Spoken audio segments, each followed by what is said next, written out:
by surprise by the emails and calls I've gotten in the last 24 hours when I announced on a press conference.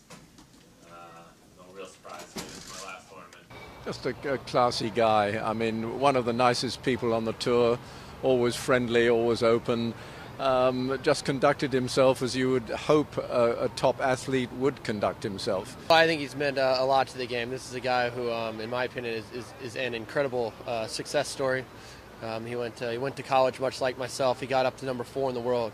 He's had an unbelievable career. I feel like he's made the most of it. He's certainly a very good friend of mine as well. So I think I speak for all of us when we all wish him the best in retirement. Yeah, it's a kind of a sad day, but it's been a great career.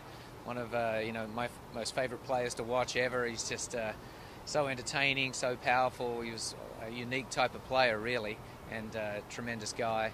So hopefully he'll have a great tournament here, singles and doubles, and go out in style. His career was great. I mean, I play a lot of times against him, and I always enjoy to play and watch him in matches. He's one of the guys that I enjoy watching him on the TV. So I will remember his maybe attitude and forehand as one of the best that I even remember. Really, he's the epitome of success. He maximized his potential. He accomplished so much on the court. He's done a lot of great work with the James Blake Foundation, raised a lot of money for charity, and he's one of the guys that the locker room will miss.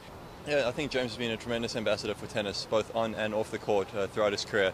I remember growing up, watching him playing on TV, and just so exciting, the energy he brought. Especially I think in the States where he was such a fan favorite. James is the guy who had all the physical gifts that you would think were necessary, but also had constant struggles. I mean, nobody ever made much about his scoliosis. The fact that he was even able to compete professionally is spectacular. And then on top of that, the freak injuries, and then obviously the second half of his career, it was mired in injury. But he kept on plugging away, and he was very committed to doing it his own way, which is admirable.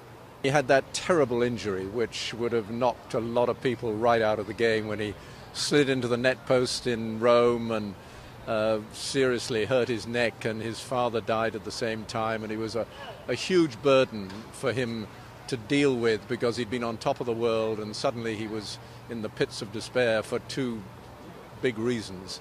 And he came through it, and he showed just what kind of character he had, and the talent was always there. He was just fun to watch. He's one of the most electric players that this game has seen over the last 10 years. I mean, some of his matches, especially at this tournament, have always been electric. He always comes to play here at the U.S. Open, and hopefully for his sake and for everyone's sake, he can do that again this year and have a magical run. He's had a tremendous career, and I wish him all the best for his future career as well.